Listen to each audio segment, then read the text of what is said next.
How to start this? How do we start this? How? Because this is like the Halloween episode too. Oh So my like, god, I know. We can't even talk about it. We don't have time to talk about Halloween. how?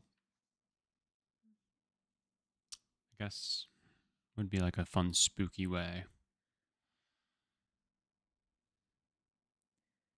What? S. M. Soup. That was a little spooky, right? That was. We Because it was really flipped. changed it up.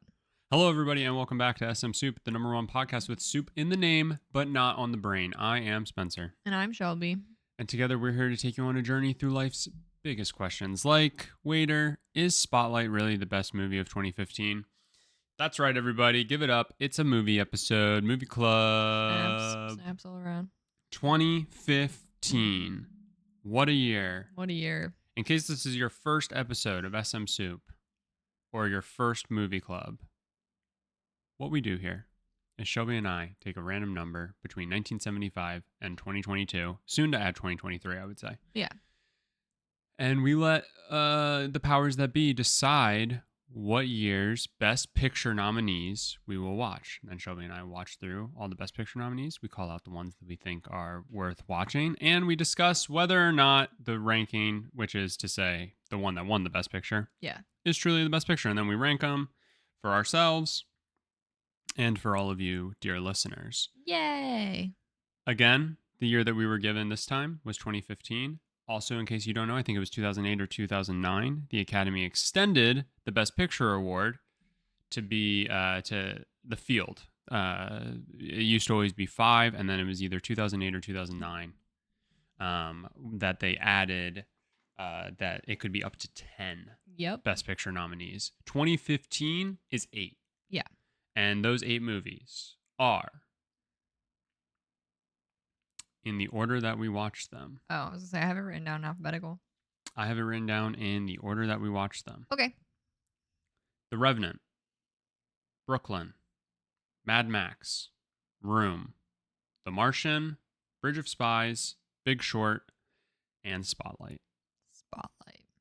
It's The Big Short, right? The Big Short, excuse me. You're fine. I'm just making sure. So those are the 8 movies. And I got to tell you, Shelby and I, after probably 3 movies, were like, we're gonna have to talk about all of these movies because it was a combination of movies that we hadn't seen that we then watched and were like, this is really freaking good, and then movies that like we maybe have seen, movies that we maybe hadn't seen and just knew. Yeah. From like word of mouth, like that's a really good movie. Yeah. And then movies we had seen that were like, that's a good movie. And then we had it reconfirmed upon watching it. All 8 of these movies are genuinely good movies. Yeah. Like I movies, could like recommend really all good 8 movies. of these to someone. Mm-hmm. Yeah. Which I honestly think this might be the first year where I genuinely feel like all movies were deserving of the nomination. And it's a pretty tight field too. It's a very tight field. Like getting to the bottom of my personal ranking list, I think it's like for me very clear that like one of these movies was never going to win Best Picture. Maybe 2 of these movies was never going to win Best Picture. But like literally there is a strong case for probably 4, if not 5 of these movies to win. Yeah. What a stacked year. I agree. Let's just get into it. So let's get into it. So we're going to go through each movie and we're going to talk about all 8. Normally what Shelby and I do is we'll rank the movies ourselves and we'll come together and say, and go through our top 5s on our own. And then we'll make sure we talk about each of our top 5s. And if somehow the Best Picture winner of the year did not make it into either one of our top 5s, we will also be sure to talk about that movie. So if you're keeping track, for any year before 2008, it's not an issue. We'll just talk about all 5 movies. Yeah. But for the extended fields, in an effort to make sure that these episodes don't take too long, we figured out our own way to shorten it. Mm-hmm. The problem is that all 8 of these movies really do deserve to be talked about. Yeah. So, just so you know. We're going to talk about them in the order we watched them. And we always talk about them in the order that we watched them. So first up is The Revenant. Which I'm just going to read the synopsis off of Letterboxd. So, Sometimes these are really weird synopses, but The Revenant, blood lost, life found.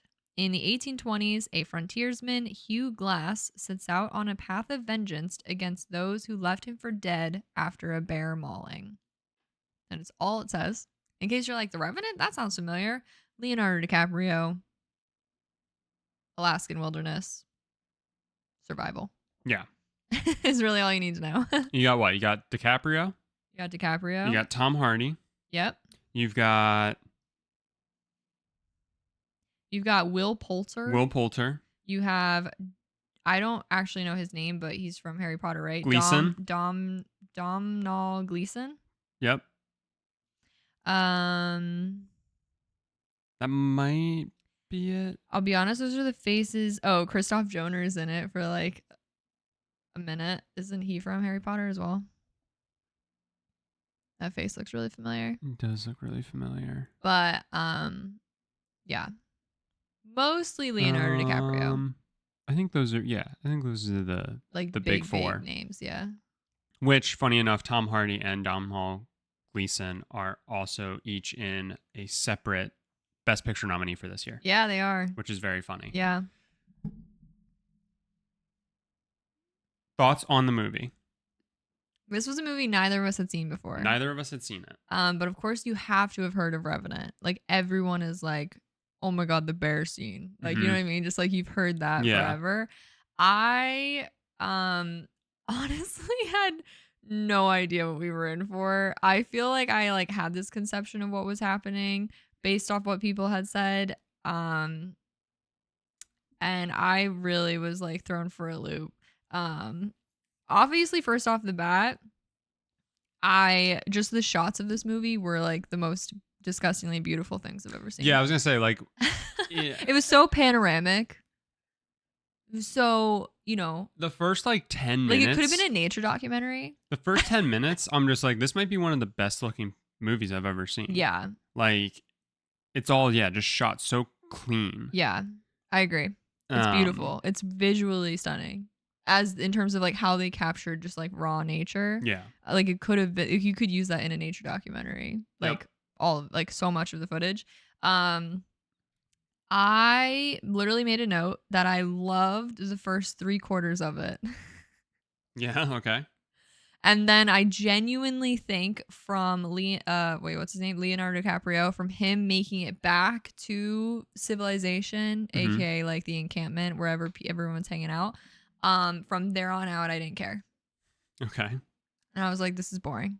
I don't care anymore. Now it just feels like drawn out. And like, I'm not saying I wanted the whole movie to just be him struggling to survive. That's not what I'm getting at. Yeah. But however it was handled with like the actual seeking of vengeance, I was like, I hate this. Yeah, I get you. And I really hated Domhnall Gleeson's character with a burning passion. Really? He was so whatever to me. And I think he's a huge reason as to why the end was for whatever to me. I'm not saying he's the reason. I think he's a big part of it. Interesting. I couldn't stand him. He was so annoying. Okay. That's all. What did you think? So, I mean, I thought like, I really thought top to bottom the whole movie was good. Yeah. And I wrote that I think it's one of the best first watches of a film I've had in a while. Okay. Where like the entire time I was like, I was in it, right? Like really enjoyed it just top to bottom. Yeah. And then I just thought I thought the story was really well done. I thought like the pacing of it and how they like did the arc of DiCaprio and like his journey was done really well. Yeah. I agree. It did like once he like made it back, it's kind of just like meh. From there to the end, there like it did feel a little drawn out. Maybe it's because like the stakes are so high the rest of the movie that the minute he makes it, you're kind of like, why isn't it over? Right. And like I wrote because there's no longer any stakes. Right. I literally put, I was like, the length is definitely felt. like the movie feels long, Yeah. but nothing feels obviously unnecessary. No. Like it's hard to pick one thing that you're just like, you can scrap that. Yeah. It's just like do it a little quicker. Yeah. Almost. Yeah. Put it at like 1.25x speed. Right. Tom Hardy does a stupid fucking accent. Dude. No one is surprised. The bear fight is brutal, and I think it's all done in one shot. Disgusting. Or like the way they Yeah. the way they shot it was Yeah. made to look like all one shot. Yeah. Done so well. Yeah. And let's see. The only other thing I had was that I felt like DiCaprio, and this is a trend for one other movie for this year. For the most part, he is by himself. Yet he does such a fucking good job. Yeah. Like he kind of does laps around everybody else in terms of performance in the Yeah. movie. Yeah. But I also, with that said, felt like everybody in the movie gave a good performance. I thought Tom Hardy did a good performance. Yeah, I did I think thought Tom he was Hardy- really good, yeah. actually. I thought Will Poulter was good. I thought Domhnall Gleeson was good. Maybe his character just pissed me off. Like he might have done fine. I mean, his character was aloof I have to a like hard- the situation. I have like a hard time separating my emotional reaction to characters. So I'm very well just full on bitching about the character he was supposed to play. Sure. To be clear. But yeah, I mean, I thought it was really great. It was very good. It was it was a shock, honestly. Like even if you're like, I've heard of that movie, I've heard about that movie, still watch it because you'll still be shocked. Like you'll still be like, holy shit, that Yeah. all just happened. Yeah.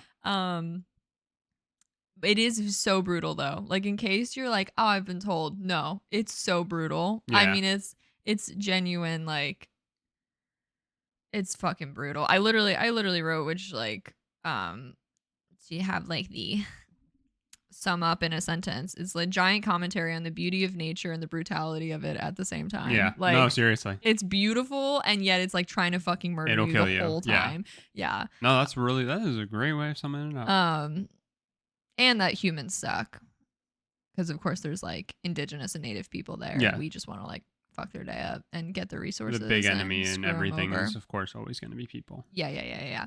So, Zombie outbreak happens, you don't need to worry about the zombies You gotta worry about as the much other as you got to people. worry about the other people. yeah. So, but very good. Very good. Yeah. A crazy start to the movies. Literally, I mean, it starts out with like a huge, basically, battle of Oh, the way that was indigenous people shot. coming down onto the camp of the frontiersmen, yeah. and it just rips from the jump. Oh my God. And again, I feel like a lot of the camera movement and stuff was made to make it feel like this is all just one take. Yes. Um, That's how it's a And was lot of beautiful. panning shots Yep. with like a lot of action happening in it. yeah, It's really good. it is. It is But phenomenal. it is quite brutal, just in case.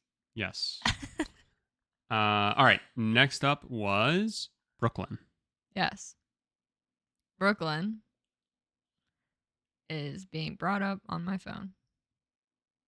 All right. The synopsis reads: 2 countries, 2 loves, 1 heart. I don't know if does Letterboxd just like put that for everything. There's no way every movie does that. Maybe. In I don't know. 1950s Ireland and New York, young Ellis Lacey has to choose between 2 men and 2 countries. Story of immigration, kind of like the boom of like New York City, honestly. Mhm. Ellis Lacey played by how do you say her name? I do not know. I think it's Maurice Ronan, or is it? Yeah, maybe. Oh shit, her. She Or is Cersei, Cersei. Oh, I like that pronunciation. but I don't know if that's right. I don't know either. Shit, I should have looked that up. She's in Lady Bird. She's been in like a bunch of stuff. Yeah. Yeah. You know her face. She immigrates to the United States, From settles in Ireland. Brooklyn because her little town in Ireland had like a connection with a priest or something and has helped like young people get to New York City for like new opportunities, Yep. hopefully a chance of education, just more work opportunities, stuff like that. And yeah, it's kind of just the story of that. And she does end up like falling in love with an Italian Yep. man. Italian. Italian man. Yes. And it's just a bit of that, a bit of like her, literally leaving everyone she's ever known and sort Yeah. of just jumping into the situation because she hopes it'll like do good for her and her Yeah. future. I loved this movie. Yeah. Top tier. And genuinely, the reason I love it so much, is because I don't want to say for once Because she doesn't choose Domhnall Gleeson. I love you that she doesn't hated choose his character him. in I this love too. that she doesn't choose him. No, but I actually love that a movie centering a female character who's like on this life journey didn't have to involve any violence towards her as a turning point in her growth in life and like coming to a new space and like learning about herself and learning about the new space she's in. Yeah. No, I literally the whole movie was on edge because I was like, someone's going to like hurt something her. bad to happen. Yeah, something physically bad is going to happen. Oh no, I didn't feel that at all. The entire That was my anxiety No, about the movie. I get it. I'm not saying the movie made me think that The was gonna entire happen. movie is like It is so feel good. you feel good the entire time. There's even spoilers, in case you didn't realize, we do get into some at least light spoilers, if not heavy spoilers, when we go through these. So pause the podcast and go watch Brooklyn if you don't want it spoiled. At one point, she needs to go back to Ireland. Yeah. I won't get into why necessarily. And she has to go for an extended period of time, and the whole situation around her leaving in the first place is very much like kind of mirrored in like she's got to just go. Like she's got to just rip the Band-Aid. Yeah. And she does. But then she finds herself back. Yeah. And the difficulty in like re-ripping the Band-Aid. Yeah. Right? And nobody expects her to rip the Band-Aid again because she came back. They're like, you did it. You did what you wanted to do. Now you're back. Now everything's good. So everybody just expects her to leave whatever life she was even beginning to have in Brooklyn. Yep. And like new love interests. Yeah. And you almost watch two stories unfold. You kind of do. And it's really fantastic how they actually do it. But again, the entire time, even when it's like, oh my God, she might be falling for this other person. And like, you can feel like any sort of way about that. It's a little scummy. It's a little like whatever. Right. But, at no point do you really feel bad other than the times when she's trying to get back, and you start to maybe have that internalized fear of like she's not going to be able to leave. They're not going to let her leave. Yeah. And like that is the only time I think I actually like had dread or any feeling during the entire movie. Oh, you're so right. Yeah. And then the last, again, not to like get into a heavy spoiler, but the last 3 minutes of the movie, because it does all of a sudden just wrap. Yeah. Like it moves the entire time, and then all of a sudden it is done. Yeah. And in some ways, I like hated how they did it. Really? But when I actually like stop and like look back at it, I'm like, nah, I love that. I love how they did it. Final 3 minutes. Yeah. Like my heart was so full. Like my eyes maybe getting a little teary. Yeah. They nailed it. Yeah. Like they nailed it. It's the selfishness of like knowing that a TV show should end after 2 seasons or 3 seasons. But like you want it to go 6. Yeah. But you also know that if it goes 6, it's going to suck for that last season. Yeah. So it's better to just have it end good. And that's what this movie did. Yeah, it ended good. That's exactly how the movie did. Yeah. I could have had more. I could have been a glutton. Sure. But very good movie. Yeah, I loved this movie. It was just a good time. The accents were incredible. I love an Irish accent. Yeah. I can't comment how the quality of it, but I loved hearing it. Yeah. Wood. Yeah. Yeah. It was just a great time. Like, just what a great time. It's like it has like a lot of like really good, like, again, it's so feel good. So you're just constantly like just overflowing with good energy the entire movie. So there's just so many moments of just like genuine like good laughter. Yeah. That are just like, it's situational like comedy. Like the dumb Italian not understanding the prim and proper Irish girl, like who's like trying to like the Irish Catholic girl. Yeah, who's trying to be like a certain way and everything. And like, there's just so many moments that make you like, have a genuine like feel good laugh and stuff like that. Definitely. For me, the only thing that I'm going to say is that, I I don't know that I don't know if I felt like after watching the movie that I'm like, this is a Best Picture winner. Sure. I don't know if I can sit there and be like, this is a movie that had a leg to like truly like win Best Picture. I love that it got the recognition. Yeah. And I, spoiler, in no way think it was the worst film or like the weakest film Yeah. of the year. But I never could have seen it winning. right, like Yeah. in some ways, a movie that I think is weaker overall, Yeah. I see having a better shot. Like it's literally just the type of movie. Yeah.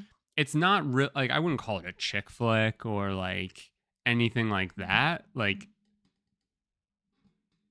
I guess maybe it would receive that designation, but like I feel like it's probably just considered like a period piece, if anything. yeah, that's true. It's probably not considered. I was trying to But see. you know, like I do know what are you're all saying. the Nicholas Sparks movies, right? Yeah. Like all of those are like It's literally drama, history, romance. it's better than Chocolat, It's which probably also gets hit with all three of those. You're so right. It probably does. Anyway, it's a real like it is a very solid movie, and it's a movie that I would actually recommend to probably just about anybody. Yeah, I think anyone could enjoy it.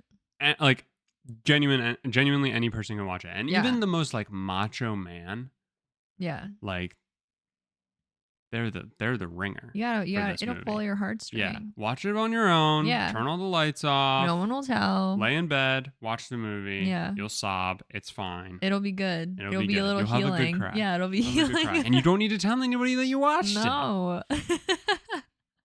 Anything else you wanted to say about Brooklyn? No, it was great. I just think everyone should watch it. And it's really cute. I love that you loved it so much. I was so impressed. There's a book. It's based off a book, if I know correctly. Lame. So I'm excited to read the book because if the movie hit me that hard, Oh, the book's book's gonna have gonna you fuck my day up. babbling like a brook. Yeah, I was Brooklyn, that is. Brooklyn. I was so impressed with it. And I loved it. I think that's what it is. I think it's like as much as you can sit here and be like, well, it shouldn't have been nominated if we saw no chance in it getting the win. But like giving it that level of recognition is sometimes just as important. Also, Because like- I never would have watched this movie if it wasn't on this list. probably not. Unless you're like trying to go through Cersei's Well, it's not. source. Mm-hmm. You know, unless you're trying to go through her filmography, Which I'm 'Cause interested. she does have a lot of I'm bangers. interested. she does have a lot of Although bangers. I don't want to rewatch Lovely Bones. We have to.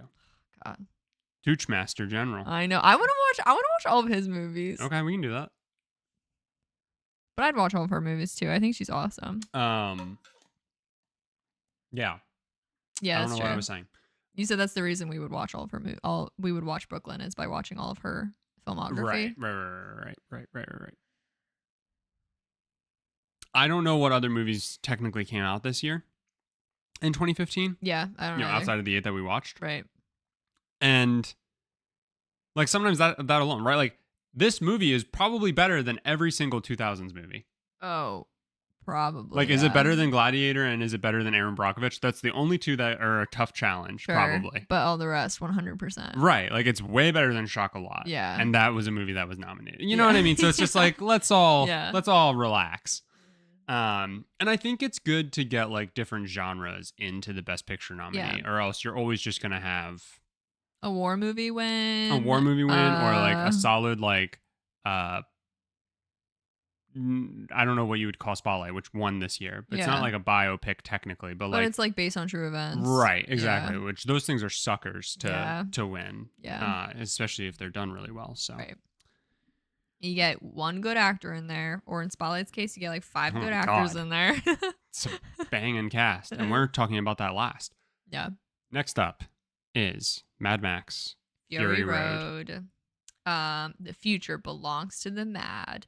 An apocalyptic story set in the furthest reaches of our planet in a stark desert landscape where humanity is broken and most everyone is crazed, fighting for the necessities of life. Within this world exist 2 rebels on the run who just might be able to restore order. This Oh my god. movie Oh my god. rips Oh my god. from top to bottom. Not a new watch. Nope. We have seen it before. I was so excited to see it again. Yes. I was ecstatic. I just realized we said we were going to watch the newest Mad Max and we never got around to it. Furiosa. Yeah. Furiosa.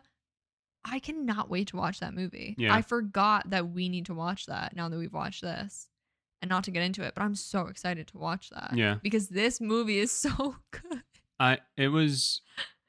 It's ridiculous. If you like action of any kind, you will love this movie. Yeah.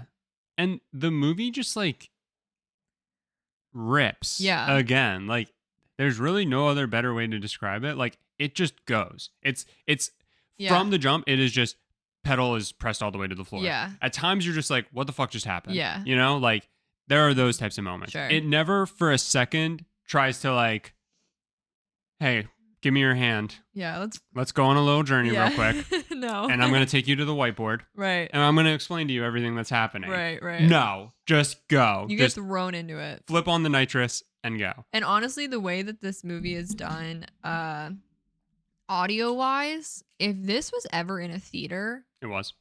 again, Oh. I would debate going. Definitely. Because can you imagine the vibrations you'd feel in your body? Yes. Like listening to the rip on a guitar and like the revving of cars and like the I'm so genuine. happy. I'm so happy you said that because I just to just jump in real quick. The best character in the movie is the guy who is 100%. just shredding Yeah. the guitar. You're right. While chained. Yeah. To Yeah. like these big speakers on He's, top of a to truck. me, the most memorable part of the whole 100%. movie. Him and the fact that I remember Nicholas Holt more than I remember Tom Hardy or Charlize Theron. I remember him more than anyone else. Really? Yeah, I don't know why. No, I definitely remember Even Tom in Hardy. even in like before having rewatched it, I was like, oh, I know that. What's his name from X-Men's in it? Yeah. Like that's all I could tell you. I couldn't have told you anything else. And I could have told you the guy with the guitar. Yeah. But like those are for some reason the only details that stick into my head. And the chrome. The chrome. Them chroming their faces. The chrome is crazy. Witness me! I love it because I guess like would this be considered sci-fi? I feel like no. No, it'd be like dystopian. Dystopian. Oh, Letterboxd has it as sci-fi. It like really teeters an edge. I guess. It's not really. I guess sci-fi, I always think space. Me too. Like I think out of Earth. Yeah. But like it is Earth. Yeah, but it is still science fiction. Sure. That's true, I guess. I don't think of it as sci-fi. Yeah, but I call it like understand dystopian it apocalyptic. Yeah. You know, when it still takes place on Earth, but it's like wasteland and stuff like that, and not clean future. It's dirty future. Yeah. It's we fucked it future. Yeah, I call that like dystopian instead of sci-fi, but it is, I guess, technically. Yeah. It's awesome. it's a super entertaining movie too, which is great. Yeah. Like, and it's a movie that I think you can probably watch like constantly. Oh, like 100%. it's a movie that like definitely has rewatchability and everything like that, and like doesn't really trip you up at any point. No. It's really I can't say good. it's like calm to fall asleep to, but otherwise no, definitely not. But I think like if you were just like, I want to just throw something on, or like you know, I know we don't do this anymore, but you know, when in the olden times when you would just kind of flip through the channels of the TV, if you saw that Mad Max Fury Road was on, it's worth the stop and just throw it on. Yep, just leave it while on you through do the chores end. and stuff like that around the house. I agree.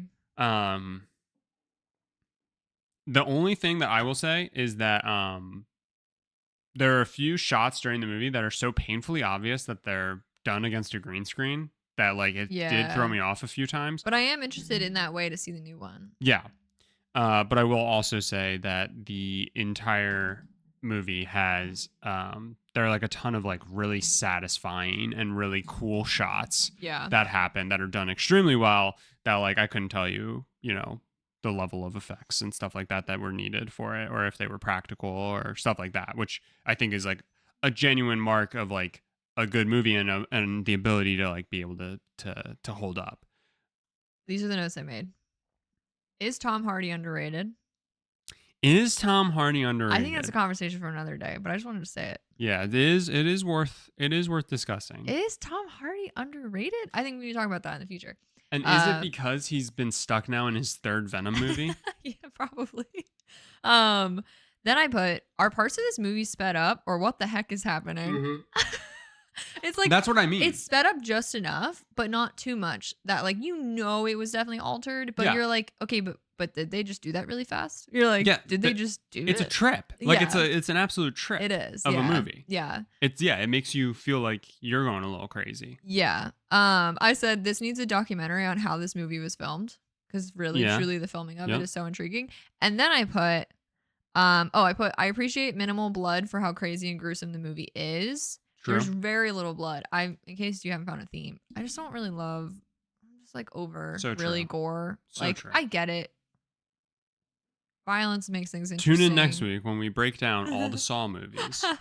I hate gore. I hate it so much. Yeah. So I'm just like, I get if you like want there to be violence to like up the ante, but like you can do it without like literally spewing blood everywhere. Yeah, sure. Especially when it's already dramatized, like no one fucking cares. And then I put this is at least my second watch of the movie, and I'm actually like, is this movie about Max? Why is it even called Mad Max? That was my final note. Yeah. I'm like, wait, who even is Max? Which I know who Max is, but I'm just like, is it about him? I don't know if it is. I mean, it is technically right, like the third, right? fourth Mad Max movie. Like, do I and need this was to- supposed to come out in the 90s. Oh, was Like it? this was like, yeah, whenever the other Mad Max movies came out, like Yeah, they're this was old. already planned, Okay. and it was supposed to still be like Mel Gibson. Okay. But then I think like some of the Mel Gibson fallout started to happen, Okay. and then it's George Miller, right? Who did Who it? did the Mad Max movies? Yes. I think like it just like it like fell through the cracks then. Okay. At that moment. Okay. And then he revived it and wanted to like put together just a new Max and stuff like that. Gotcha. So he got Tom Hardy and Gotcha. like, and then it kind of went from there. I'm But, like, interested why now Max is a new character with Chris Hemsworth. I don't think Chris Hemsworth is Max. Oh. But it's still just called Mad Max? Well, no, it's called Furiosa, a Mad Max story. Because Because it takes place in the Mad Max universe, but it's Charlize Theron is You're right. Furiosa, a Mad Max but it's saga. Anya Taylor-Joy playing like the prequel because it's a prequel. It's about Furiosa becoming Furiosa. It's Charlize Theron's character before Mad Max Fury Road. Oh, okay. Never mind. Take that Anyway. back. Yeah, I'm just like that would be a crazy jump to go from Hardy to. well, that's what I was trying to figure out this whole Hemsworth. time. I didn't realize it was a prequel. And why would they give Hemsworth the weird nose? I don't know, dude. There's so many prosthetics on his face. But yeah. He's not a Morton Joe in that, is he? What did you just say? Like, did you just say a name? Yeah, Morton Joe. Is that the like big main guy? Yeah, the guy who's like withholding water and stuff. Is that who Chris Hemsworth is in the movie in Furiosa? Furiosa. Oh, not Fury. Furiosa. His nose is really messed up, huh? No, Dementus. That sounds really messed up. Sounds demented. Yeah. So anyway, Mad Max, really, really solid movie. And this is also another movie that, for the most part, I could probably recommend to anybody because it's like the entertainment level of it is so good. Yes, agreed. All right. Agreed. Next up is Room. You ready? Yeah, Are you okay? Are you good? Yeah, I'm already crying. Love knows no boundaries. Held captive for 7 years in an enclosed space, a woman and her young son finally gain their freedom, allowing the boy to experience the outside world for the first time. If you've never watched this movie, it has Brie Larson in it. And just as the thing reads. And Jacob Tremblay. And Jacob Young Tremblay Jacob Tremblay. is the son. Very young Jacob Tremblay. He's Yeah. still young. He's still probably. Really? See, even I mean, his 18 photo, at this he point? looks really little. He's 18. born in 2006. He's 18 on the dot. He's so young. But he's so young in Room. Wow, he was in Luca. Anyway, okay. This movie is devastating. Yeah. This movie is so just in case you know literally nothing. This movie is so devastating emotionally. Yeah. Girl, I believe she would have been like what, 16, 17 at the time. High school. High school. gets kidnapped by someone in her community and is literally held in his shed in the backyard for 7 years. And obviously a lot of very horrible things happen, and Because she somehow she has a kid. gets pregnant, has a kid. But you are seeing it like she's been there 7 years. And has a what he just turned 5, has a 5-year-old son. And they managed to escape, and it's kind of really the story of their, well, mostly the mom's like rehabilitation into like life. But it all focuses From the son's perspective. from the son's perspective. Yeah. God damn. Devastating. Can I just call a quick timeout? Yeah. I thought this movie was dystopian. Really? I thought they were stuck in the room Really? because Wow, what a change of events that is. the crazy outside world and this dude who like comes every now and then, right? And then like they sleep together and stuff. I thought it was because like she like Was from the outer. I thought it was like she like they do that because like she needs human interaction of some kind, and like Interesting. anybody in like a dystopian landscape would probably need that. And like I thought he was like basically like a merc of sorts who like traveled out into the dangerous wasteland to grab stuff. This is what I'm thinking. That's crazy. And then I start to figure Watch it out. Yeah. And then she devises the plan to get him out, to get the boy out, right? Mm-hmm. And then the Moneyball music starts playing. And when the Moneyball music starts playing, it's tears. Tears. Tears are welling up because now all you're thinking about is Scott Hadberg. Because you're not starting Pena, because Pena's on the Rays. So Hattie's starting at first base, and he's hitting that walk-off. Oh my God. Tears, chills, everything. Literal tears. No, it's devastating. And that happens approximately 50% into the fucking movie. Yeah. Which I thought was a very interesting choice. It is very interesting. In terms of a storytelling perspective, Yeah. because in that moment, in a lot of ways to how you felt about The Revenant, right? Yeah. In that moment, I'm like, and now we're done. Yeah.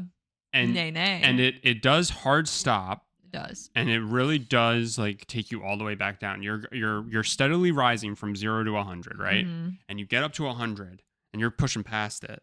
And then that midway point happens and it pulls you all the way back down to probably like 15. Yeah. And then it steadily works its way back up. Yeah. And gets you into this nice middle ground. Yeah. I mean, 70% of the movie, you're probably on the verge of tears. It's like, it is so devastating. It is. And it's really well done too, like the entire thing. Yeah. And you're like, you're feeling like all of these different emotions of like fear and like anxieties and stuff like that throughout it, and how they like, in the ways that they shot it and stuff. And then the fact that you like take the moment after the movie's done to reflect a little bit and go, holy fuck, it's done through the kid's eyes the entire time, basically. Yeah. And like, I didn't make that connection right away. Yeah. Because it's not really obvious. No. It's not like it's truly like, oh, clearly this is how a 5-year-old would react to the situation. Like, you are watching it as an outside, but you're really only getting like the reaction of the 5-year-old. Right. And he like, does, he's talking. He out does give in his head. the narration over it at times. Yeah. So like, it should have been more obvious maybe, but like. No, but I get it not being, because you just feel like you're just watching it. Like, you're not just watching it, and like, when you're an adult, you're gonna just. Yeah. You see the situation. You see Brie Larson and you're just like, oh my Brie God. Larson's the main character. Yeah. Right? Like, Brie Larson's the focal point. And it's just like, not at all. Yeah. It's all a matter of how she is like making this like situation comfortable for him. And it's like, no, it's literally how the situation is for him. Like, you're getting that from the horse's mouth, right? Yeah. Yeah. It's really good. It's insane. I know you laugh every time I say this. This movie is based off a book. It's supposed to be really, really good. I've never read it, but it's supposed to be incredible. Just a heads up. Yeah, I don't really have anything else to say. This movie fucks my day up. Yeah. Spencer knows, we made a joke like a few episodes ago where I really do think no movie makes me cry as much as this movie. Like, I don't think I could sit here and think of another movie that like hurts me to my core this much. And it's like a movie too where it's like, even though you know what's coming, Yeah. it's like Mufasa dying. Like, Yeah. even though you know Mufasa's You're gonna still die, sad every time. it still hits, and sometimes, Yeah. depending on the weather and Yeah. like If I have maybe something in my eye. yeah, or maybe if something like recently happened the past week that like really Yeah. just like it's the thing that pushed you over the edge, like Really. it can. But this, it doesn't matter. You could be having the best month of your life. No. You could have just won the fucking lottery and somebody would be like, we should watch The Room. And you'd be like, yeah, sure. I'm in a great mood. And then you're devastated and crying. I even knew, like, I've seen this movie before. I knew exactly what was coming, and it's like I cried like I saw it for the first time. Yeah. It makes you like, It's it makes so you babble like a brook. devastating. Stop saying that. I know I'm not really saying anything constructive about it. It's a fantastic movie. It is. It's but really, really I well done. literally don't know if I could ever recommend it to anyone because it's so emotionally devastating. I'm just laughing thinking ahead because I'm sitting here going, it is a really good movie. And then I'm thinking about where I Where have you it ranked. it. I ranked it pretty low because I'm a person who ranks things off of if I'm ever going to rewatch them. That to me is like my kind of movie, which I know isn't fair. Yeah, that's fine. No, but that's like my list. Yeah. Okay. Interesting. It's a fantastic movie though. Like it's insane. And I will say, in case you need this as the motivation to watch it, like it ends that like at least you hope everything's gonna be okay. Like in case that's a motivator for you to watch it, like it doesn't like end with you feeling dread. Like you're sad about the whole situation. For sure. But yeah, you see growth, you see like healing, you see the beginning steps of all of that. In case like you are interested and you don't want to just be completely emotionally devastated. When he interacts with the fucking dog for the first that time, killed me. Anyway, so many really just like great moments, and again, and that was just a kid. Yeah, I was gonna say Jacob Tremblay did a really good job. Take away the fact that story's devastating. Like a kid acted all that, and you're like, damn. Yep. That's crazy. But yeah, great jobs all around. Really enjoyed it. Snaps. It's a good movie. Just be ready to have the tissues nearby. Yeah. And don't go anywhere for like a day afterwards. Yeah. All right, next up is The Martian. Oh shit, I had the order wrong. You fool. You fool. The Martian. All right, bring him home. During a manned mission to Mars, astronaut Mark Watney is presumed dead after a fierce storm and left behind by his crew. But Watney has survived and finds himself stranded and alone on the hostile planet. With only meager supplies, he must draw upon his ingenuity, wit, and spirit to subsist and find a way to signal to Earth that he is alive. Matt Damon. Matt Damon is the Martian. He is the one who is stranded on Mars. I feel like everyone alive has seen this movie poster. But still, all around, good cast. Really strong cast. It's an even stronger cast than The Revenant, right? Yeah, where like I agree. Because even that was like for a movie about just a guy on his own doing his thing. There's a lot of people in this, right? Like The Martian, even more so, which they do cut away to like what the other people are doing in order to try and like get him back once they realize he's alive. But yeah. You got Matt Damon, Jessica Chastain, Chiwetel Ejiofor? I don't know. I tried to say it confidently. Yeah, you tried. Kate Mara, Sebastian Stan, Kristen Wiig, Michael Pena, Sean Bean, Donald Glover shows up, Benedict Wong shows up, Nick Mohammed from freaking Ted Lasso. Like, there are so many people where like you kind of like start to get jump scares. Yeah, you know, where she's like, "Oh, I know that guy." Yeah. And Jeff Daniels. I don't know if I said that. Flip from. Did you say Sean Bean? I did. Okay. Jeff Daniels from Flip from Terms of Endearment. Yeah. Yeah. To go back to the first year movie club that we did. Really good cast. Really, really good cast. And every single person gives a really good performance. Like everybody nails their role. Like even like Kristen Wiig kind of being in like a faux serious role. Like killed it. Like she was great. Like I really liked her character. Yeah, everybody does a really good job. And similar to Revenant, Matt Damon does fucking laps. Like he is by himself and like needs to basically play off of himself the entire movie and kills it. He gives like probably one of my favorite Matt Damon performances. And I think I it helps think that the so. movie is also just very entertaining. Yeah. It has you gripped from the moment. And again, there's like no downtime for the entire movie. Like the entire movie from top to bottom is moving. It's a lot of stuff that you're not smart enough to understand, and they Right. know that, and so they don't care, and they just plow Move. right through. They also, the thing that I really love is that truly this man should have no hope Right. in existing. Like he shouldn't. Like he's stranded on Mars. Mm-hmm. Like um literally should have no hope, but like his character is just like a sarcastic like, well, all we can do is try. Like that's Yep. literally his character the whole time. Of course he like ups and downs and like shit goes wrong, but that like for me sells the movie because yeah, like sure, I guess you could fill everyone with a sense of dread for 2.5 hours. And there are There moments are where they moments do. They you're like hit you with that, stressed. and you're Yeah. like, "Oh my god!" But you And like, forget the severity of the situation. and there's the moments of oxygen depletion, right? Like Yeah. things like that, where it's just like Yeah. you as the watcher feel like you suddenly can't breathe. Like Yeah. it has those moments because obviously it's in space and stuff like that. But not to the point like what you're saying. Not to the point Like where it's you're not a just like, stressful movie. no. High stress moments, Yeah. but Not a stressful not movie. not it's not top to bottom just stress all the No. time. Like No. Gravity, if I remember right, Gravity is like literally it's just Sandra Bullock practically suffocating Right. like 90% of the movie. I haven't seen it, but I believe you. And then George Clooney's there too. And Right. he's like, "Hi, I'm George Clooney." And then later they're oh no, never mind. I'm sure they're in a rom-com together. They are Unrelated. not. That's Really? you're thinking of Gravity. I but yeah, it's like a great movie. I love just like the general camaraderie is like pretty feel good. Because I mean, not that I have any experience, but you know, a bunch of people who get shot up into space together, you like want you depend on each other, and Mhm. you're like, we're all we have for the Yeah. months we're out here. And I think that came across really well amongst all the cast.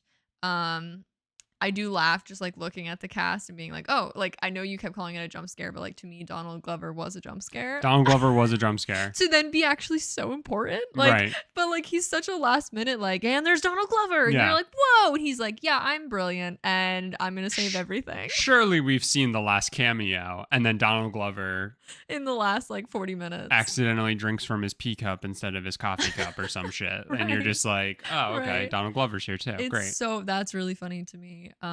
But yeah, like really, yeah, all the characters are great. And again, it's like another movie that's like super entertaining. And Yes. and I genuinely I love that it doesn't do a ton of hand holding. Yes. It explains the science to you. Yeah. And in that moment, you have the option to just accept what it is that they're saying. Yep.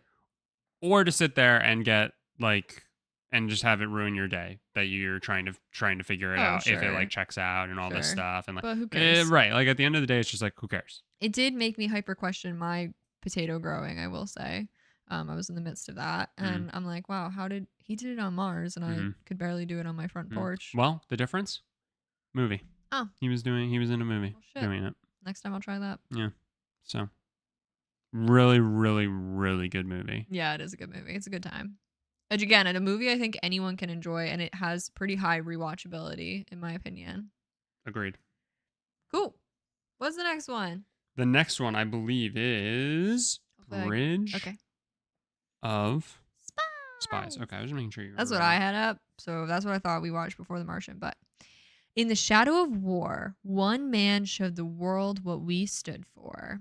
During the Cold War, the Soviet Union captures U.S. pilot Francis Gary Powers after shooting down his U-2 spy plane. Sentenced to 10 years in prison, Powers' only hope is New York lawyer James Donovan, recruited by a CIA operative to negotiate his release. Donovan boards a plane to Berlin, hoping to win the young man's freedom through a prisoner exchange. If all goes well, the Russians would get Rudolph Abel, the convicted spy who Donovan defended in court. Tom Hanks is the lead. He's a lawyer. He defended Rudolph Abel, played by Mark Rylance. a Soviet Union spy who was discovered and convicted. And they held on to him so in case some guy, I don't know. There's a lot of like people, so I don't really know. But some guy was like, "What if we need him? What if he could come in handy?" And he had to like convince everyone to not like execute him. Yeah. Um, and Like, then what if within he can be a like bargaining chip? yeah, like he's a bargaining chip. We literally are fighting like the Soviet Union's like What the if we have Soviet Union. collateral Yeah, and we need to do a trade? right. So that he's convinced to keep him, and I feel like within like a year, they were like, "Shit, we need him." Um, but yeah, and then we have a pilot go down and he's captured. But then on top of that, which isn't not that this is really a huge thing, but I think it just like is like helps sum up the story, is there's also a college student who was in Berlin at the time of the wall being built between East and West. And he kind of got like jumbled trying to help, I presume, a like love interest. Mm-hmm. Trying to help her and her family evacuate. He got like caught up and was then also held prisoner, being an American that they whatever. For whatever reason you want to say, they were just claiming he was a spy, whatever. He was also held prisoner, and Tom Hanks was like, "I'm not leaving like US people Yeah, Tom Hanks was basically in like, their I'll get them hands." both. Yeah. And that was like the big contention, is you're over there to get the pilot, and he's like, "No, I'm over there to get them both." And that was basically. Yeah. And then he's wheeling and dealing, having to travel between East and West Berlin, having to talk to all these people, not knowing who he can trust, who he can't trust. Everyone's feelings are hurt. A lot of diplomatic issues. That's the movie. Yeah. No, you pretty much nailed it.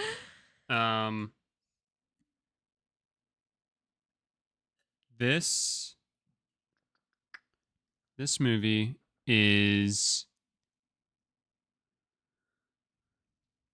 it's just a lot of talking, It is. right? Like Yeah. it's a lot of like talking, and like you're kind of sitting there also trying to, put Yeah. the pieces together a little bit. What's wrong? Nothing. I was about to make a really funny analogy for this movie. Not an analogy, a comparison. Go ahead. I was like, the movie is intense. Like, there's a lot at stake in theory. Yeah. It's not physically intense. Like, Right. you aren't stressed watching it, but you Yes. are aware of the stakes at hand. Yep.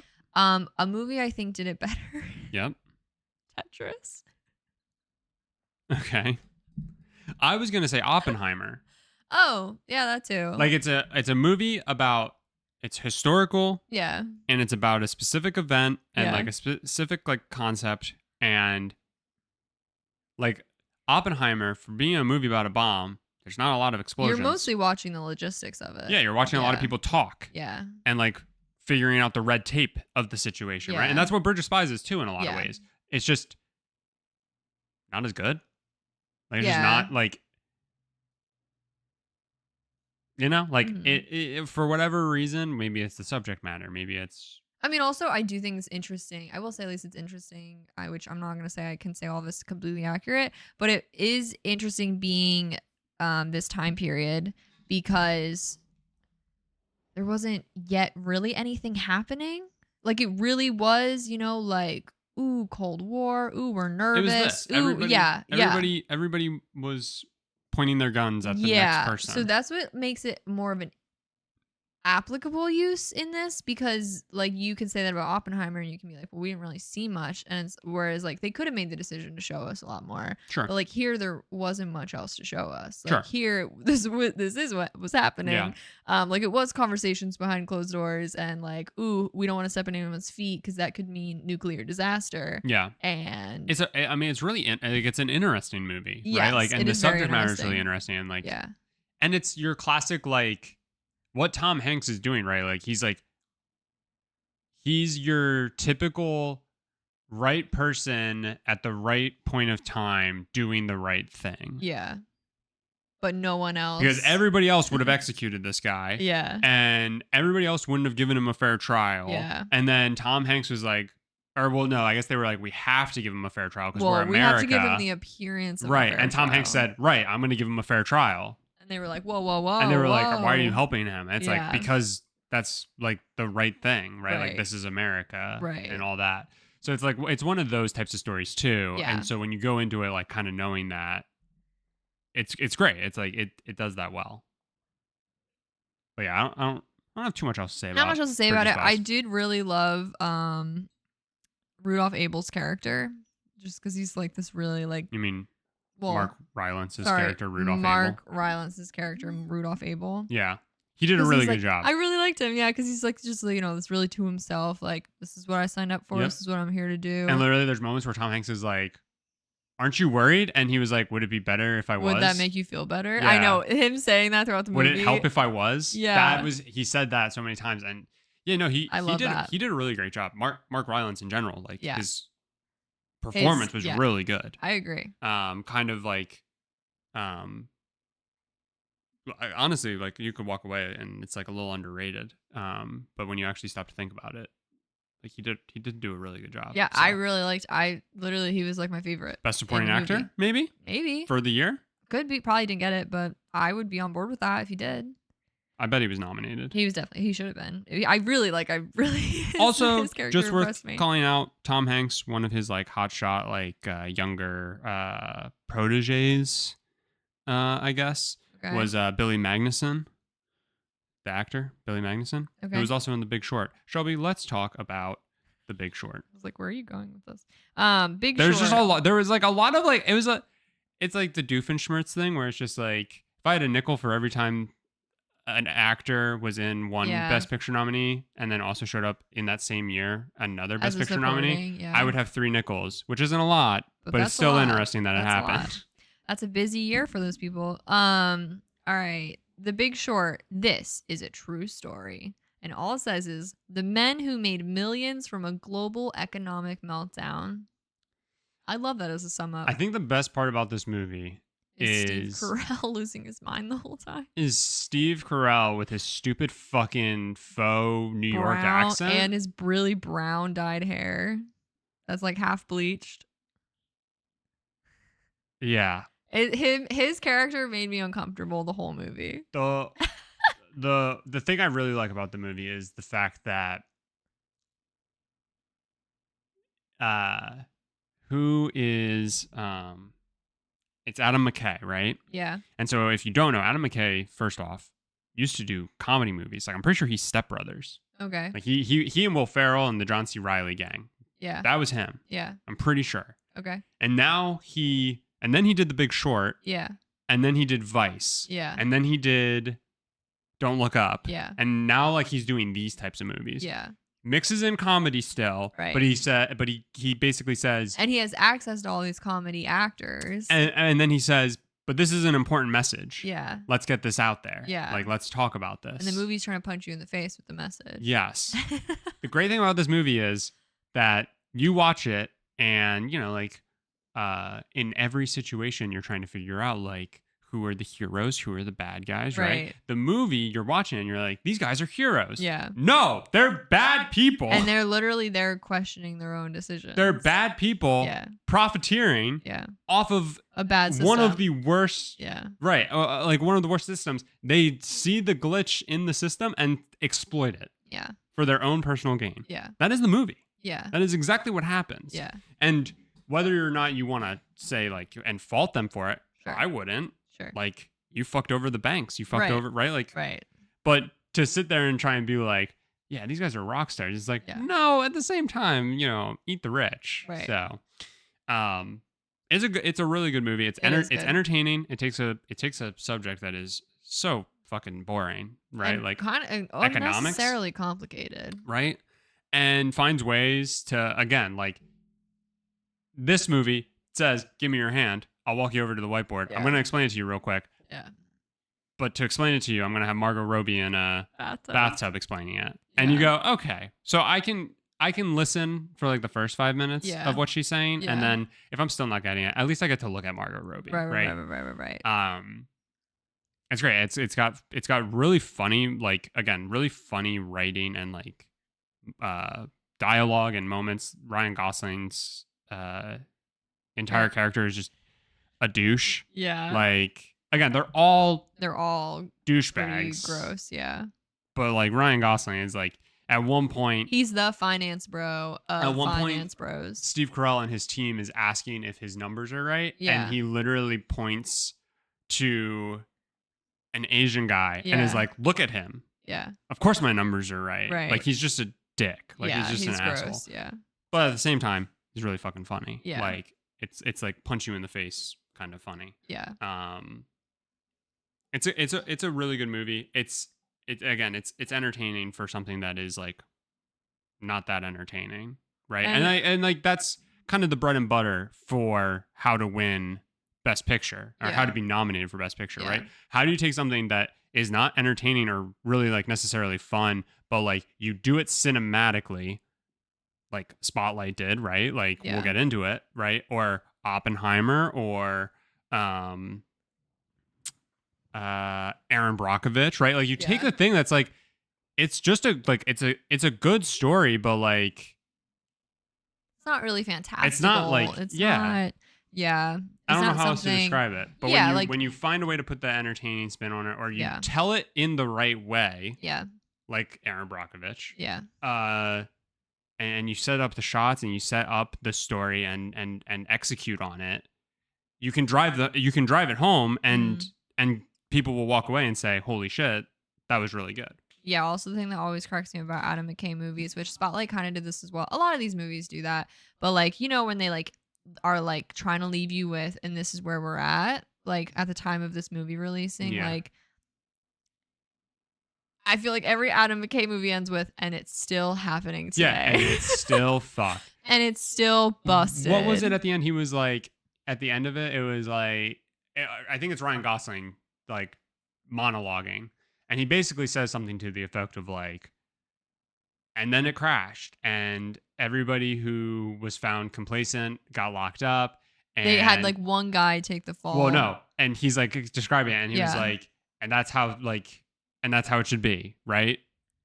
Well, actually, and then it's like one person took the fall. He's the only person who actually saw any time. Yeah. Everybody else got like severances and massive like payouts and shit like that. And like basically, Adam McKay's movies are just like nothing. There's you feeling good about the state of things? Yeah. Like no, Adam. It really leaves you with like a sense of dread over like, and this is the world we're in today. And it's like, but you look at that and you're like, that movie came out how many years ago, and it's still happening, if not probably worse. Right. That's what all of his movies leave you with, and it's like fuck. Yeah. I mean, it's really entertaining, but it's also like fuck. And he does a good job of like, again, like these are like good stories and like things that people should know, and like it's like information that people should know, and like you can make a documentary about it. Sure. But will people like sit care. through that? Will they care? Exactly. Like will you retain the information? Right. Will you whatever? Like, and it is on one hand like I think a thing that could be interesting to talk about, this could be a future episode, is like, okay, you watch an Adam McKay movie, what should you do with that information? Yeah, I mean, in reality, there's nothing you can do, but I think it's like an interesting. I wonder if like I'd want to look up, like I'd imagine he's done interviews, and like I wonder if he's ever said like, what do you want people to get from this? Like I am curious what his goal is. Yeah. In making some of these, because I've really liked them. But it is like, okay, you leave people with a sense of dread that you've now like possibly opened their eyes to something they didn't know before, and you've explained it, and now they have a general understanding, and then you go, and this is your life. Yeah. What is anyone supposed to do with that? And he tackles issues that are so big and structurally ingrained into our lives that it's like, truthfully, a human can do nothing about it. Like a human. Yeah. So I don't know. I think it could be like an interesting. I'd have to like research if he's like said much about what his hopes are. But I think that could be. I'm sure a lot of it's just like bringing attention. Oh, I'm sure it's just interesting. But yeah, this is another like a really fantastic cast. You have Steve Carell, Christian Bale, Ryan Gosling, Brad Pitt. It's ridiculous. Jeremy Strong. So if you've watched Succession recently, you can watch this movie and be like, oh my god. You're like, he's Succession before Succession. Marissa Tomei. And then not to mention again, you had like these like really funny cut-ins of like Margot Robbie just like being Margot Robbie. You had Selena Gomez at a craps table with I don't know his an name. actual like economist. Yeah. Like a person who's like on like CNN regularly and stuff like that, right? I think. Yeah, I don't know. He probably was on something. You had Schmidt from New Girl. Yeah, you did. And he was playing Schmidt. Yeah. Yeah, it was it's a really solid It's a good movie. it's a really solid movie. Yeah. Last but not least, Last, but certainly not least, the Academy Award winner for for 2015, 2015 for Best Picture was Spotlight. Break the Story, Break the Silence. Break your neck. The true story of how the Boston Globe uncovered the massive scandal of child molestation and cover up within the local Catholic archdiocese, shaking the entire Catholic Church to its core. This cast is disgusting. Disgusting. I know we've said that about most of these movies. We're like, oh my God, this cast is crazy. No, Spotlight, it's like kind of insane the cast they got for Spotlight. Literally, you have Mark Ruffalo, Michael Keaton, Rachel McAdams, I don't know who that is, Liev Schreiber, John Slattery. We're starting to get names I don't know, but Stanley Tucci. That's not against You don't them. know who Liev Schreiber is? No. Really? Oh, yeah. I mean, he's been in a lot. I know his face. I would never know his name. But yes, I do recognize him. Sorry, the other name I skipped was Brian Darcy James. Darcy James. Those were the top names. Again, this is a movie where it's just like it's about a newsroom. How entertaining can it be? This isn't Zodiac, which also has Mark Ruffalo in a newsroom. Mark Ruffalo, great at playing a journalist. Mark Ruffalo, kind of just good in pretty much anything you I throw him said, in. why is Mark Ruffalo always just like that guy? Should've He's always never- that mildly unhinged guy. Should have never made him the Incredible Hulk. I now know about Mark Ruffalo because he was the Incredible Hulk. Yeah. So I'll give him that. But It's done him I think a I would. disservice. It has. I think I would appreciate him way more. Well, I think Thor 3 did him a disservice. Yeah, because they showed Hulk butt. Dude. It's a story about it's a movie about a newsroom. Yeah. Oh, it had the dude from, did you say the guy from Billy Crudup? Crudup? Huh? The guy from The Morning Show? Anyway. Billy Crudup. He's really low, but yeah, he shouldn't be though, because like he's a pretty recognizable really low on actor. the list. He's There's in a lot of stuff. Bunch of he's guys normally a above him. B tier, I would say, Yeah. character. But Yeah. anyway, it's a story about something that like, okay, well, first off, the story is like incredibly fucked, obviously. Yeah. And so like that in and of itself being like a huge scandal, like is definitely interesting and like understanding like how that story is broken, right? Like if you're a person of true crime documentaries, you should love this movie. Yeah. But like again, from an entertainment standpoint, it's literally just about a newsroom and like the running around of like breaking a story. Yeah. But it is shot well, it's broken up well. It's Yeah. like it delivers you the information at a good pace. It moves the entire time. It's entertaining from top to bottom throughout the entire movie. Everybody gives a really great performance. There's two like super like punchy monologues that happen. You have the moment when Mark Ruffalo is screaming at Michael Keaton about breaking the first story. Yeah. And then you have the moment when you find out that like Michael Keaton's character had been there when some of the information had trickled in like years prior and like nothing kind of happened with it. Yeah. And like that's the main theme of the movie, right? Is like, well, why didn't you say anything? Well, in why moments, you didn't know? Yeah. In moments, in moments when like something should be said, time after time things won't be said. Right. But what matters is that at some point something is said, right? You can get hung up on it. And that's basically, and then that's the other monologue, Liev Schreiber's character, who's like heading the paper, he gives like a whole monologue that's basically about like, in situations like this, like the blame game can get passed around. Why didn't this person say something sooner? Why didn't somebody say something sooner? But what matters is that we are saying something now. Yeah. Mark Ruffalo also has a really great moment where he compares, somebody says, if there were that many why would people priests, say, we would know about it. Yeah, why wouldn't people say something? And he goes, good Germans? Yeah. And it's like, you know, it might be a little too quick for some people, but, what's his name from Mad Men literally calls it out, and it's just like, I don't think you want to make that like statement, Connection. Yeah. but and yes, it's not always best practice to like compare something you don't like immediately to like Nazi Germany. Yeah. I think it But says you a can lot draw though for how similarities. easily things can get swept under the Right. rug, how easily like a group of people are willing to look past something, how easily it's like like people don't want to be the one who yells like who not cries wolf because it's real, but Yeah. like you don't want to be the one who's like this is happening. Right. For fear of like other people not Yeah. joining you. Yeah, And now absolutely. you're, you know, Yeah. X'd, right? Yeah. Yeah, no, it's a really powerful message about like, you know, people will constantly not say something because it's uncomfortable Yeah. Or they're scared of the or they're outcome. scared Yeah. or whatever, and not even like, I mean, you can obviously like understand why victims don't come Yeah. forward about things, right?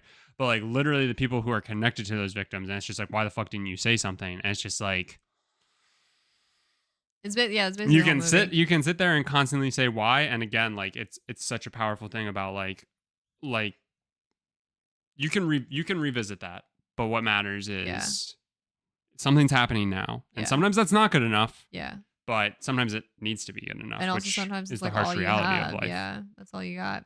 I mean, it's a great movie. This is again the last movie, and we normally record right Right after after we we've watch watched the it. final movie, which is what we did. Yeah. So we just got done watching it. You know, It's so good. Yeah. It really is. I mean, yeah, it's I mean, it's a newsroom, so it's a lot of conversations and a lot of this. but everybody gives such a good performance. Everyone does And, a really good it's job.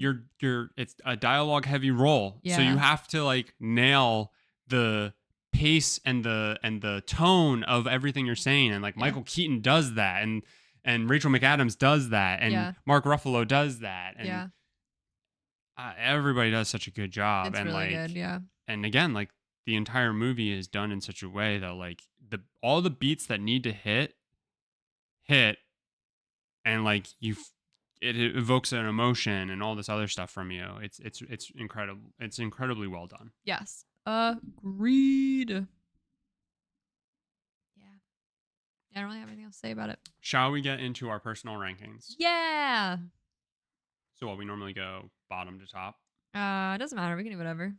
All right. Yeah, let's do that. 8th place. 8th place. Say it together. Say it together. Bridge of Spies. Bridge of Spies. Sorry, I thought we were gonna count in. Oh, sorry. I was honestly waiting for you to surprise me that you had a different 8th place. No, Bridge of Spies is I think like the clear cut for me. Like this Yeah. one sticks out as like one of these things is not quite like the others. It is a good movie. But The rest of truly, the field all is the so rest strong. are so much better. All right, number 7. Number 7, I put you're gonna hate this. I put Revenant. You put Revenant 7th? For my personal favorites, yeah. Wow. I 7th? can never rewatch that movie ever again. Interesting. Right, that's how you think about things. And I hate the ending. Okay, I don't know if I like how you do your rankings. Yes, you don't get to say.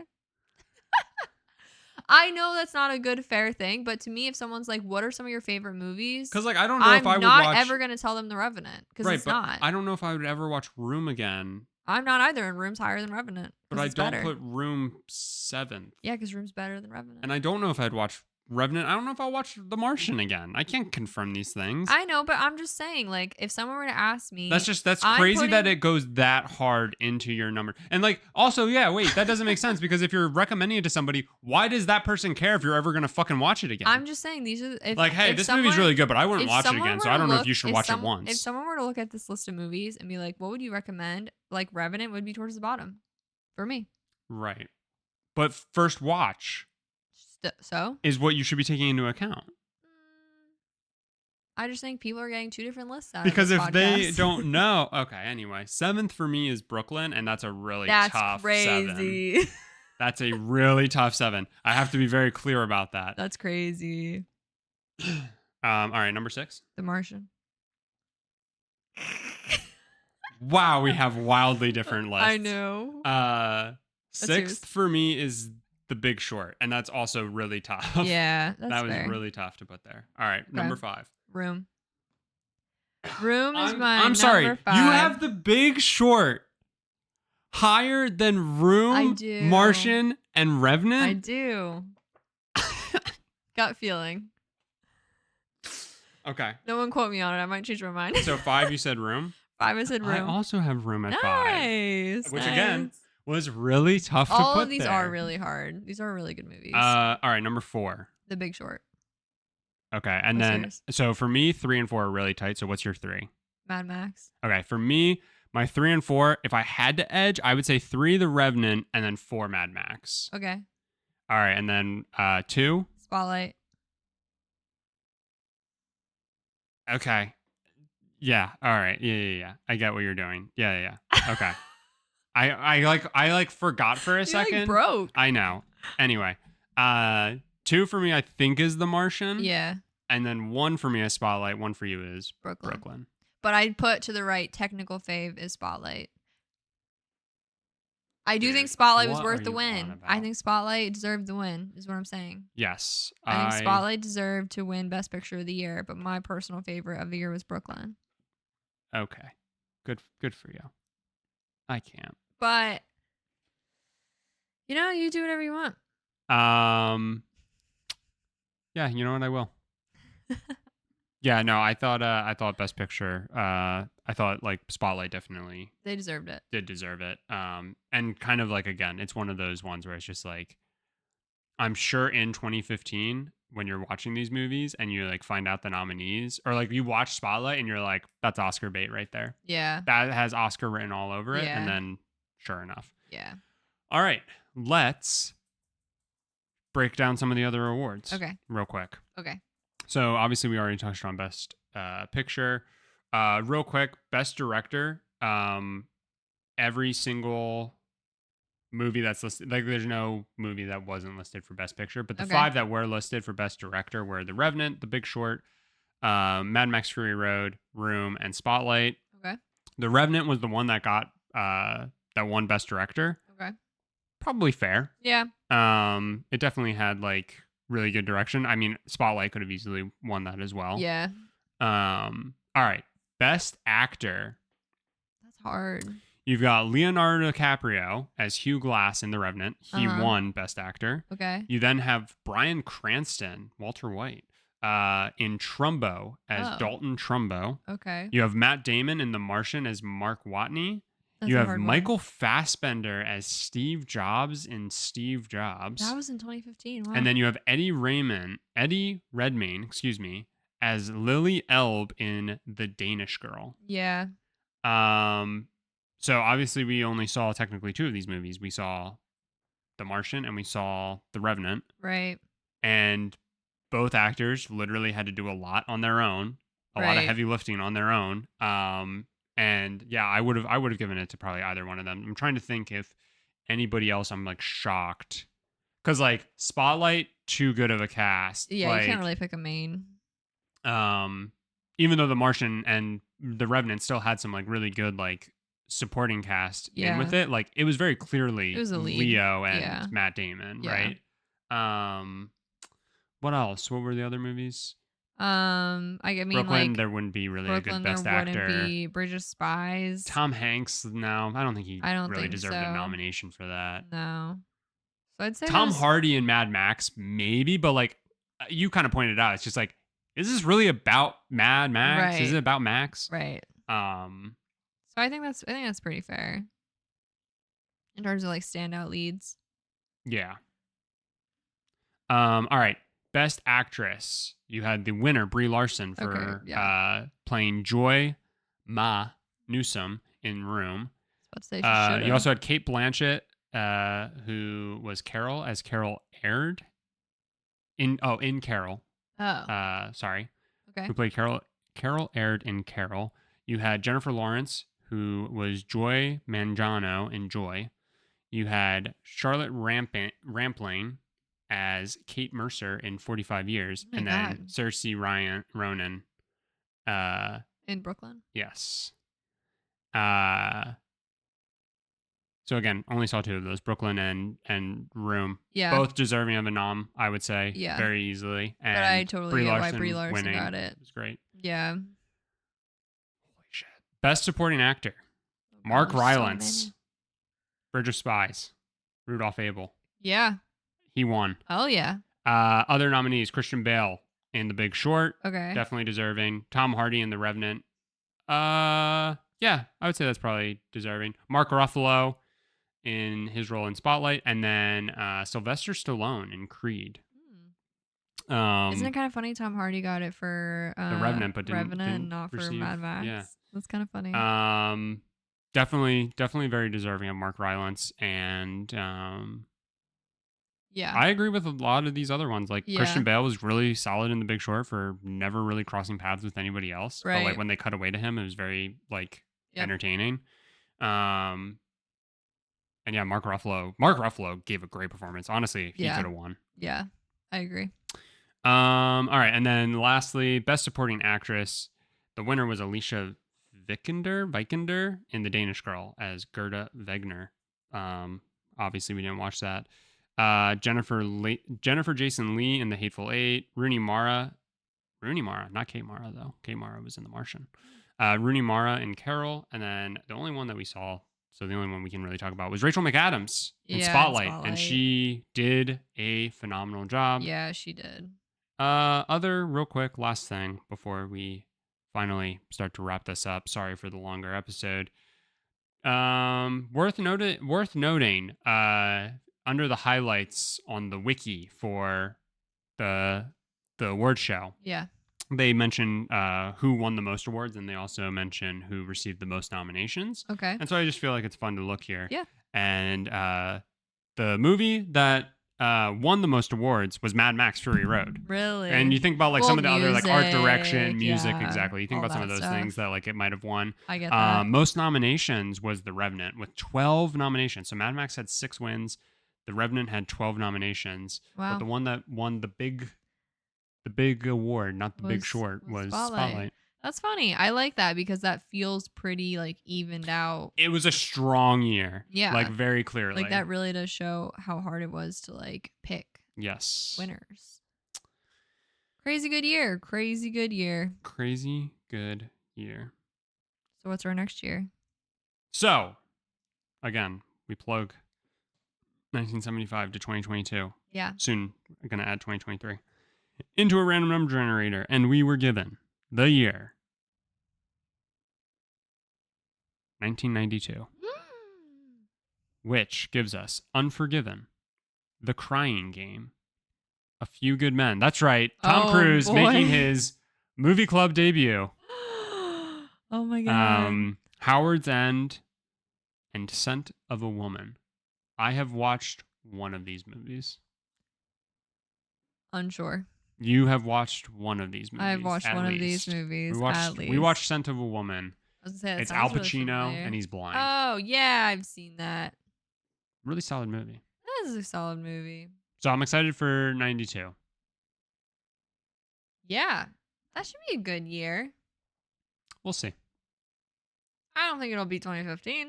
Oh, and that's the other thing. Real quick. Sorry. The last thing that we actually do before we actually move on is we do a little challenge of who is the winner. Right now, our champion is 2010. Yeah. After it beat last movie club's 2000. champion 2000, right? Yeah. So 2010 was in the winner's seat. Yeah. It was challenged by 2000. It held its crown. Yeah. So 2015 versus 2010. Kicks its ass. 2015 wins. Yeah, pretty easily. Kills. Across the board. I mean, literally every movie was really good. And then we were like, Bridge of Spies is good. It was crazy too because when we got the 2010 year, we were like, "There's a lot of good movies here, right?" Like I you don't had know if a year's gonna be Inception, King's Speech, Yeah. True Grit, Social Network, Toy Story 3, Black Swan, 127 Hours, The Fighter, The Kids Are All Right, Winter's Bone, right? And you're like, "Wow, this is like a lot of really good movies here." Yeah, but even saying that, I can remember how much we were like, okay, there's really good, and then there's like good, and then there's like ugh. Yeah. And this time we were like really good, one Bridge of good. Spies. Which is crazy. Such a difference. But yeah, okay. 1992. 1992. That is the next year we'll be talking about. at the end of the year. Yeah, it'll be our last episode of 2024. That's crazy. So anyway, thank you all for being here and for hanging out. Um, we're gonna talk about a bunch of other random stuff until the next movie club, and I'm sure you'll love it. So you should stick around and listen to us and watch Milady cameos on the camera. Which, in case you didn't know, there's a video form of this podcast that's on YouTube. It should be on Spotify as well, but if you're ever like, I just want to watch it, YouTube's the place to go at SM Soup Podcast. You can find both of our socials in the description, and SM Soup Podcast should be available pretty much on all streaming services if you have a preference on location. And we will see you next week. Please feel free to let us know if any of these movies are your favorite, if you agree with our lists, if you want to tell me that I have the best list ever, and you want to tell Spencer he's wrong about all my opinions. Okay, bye.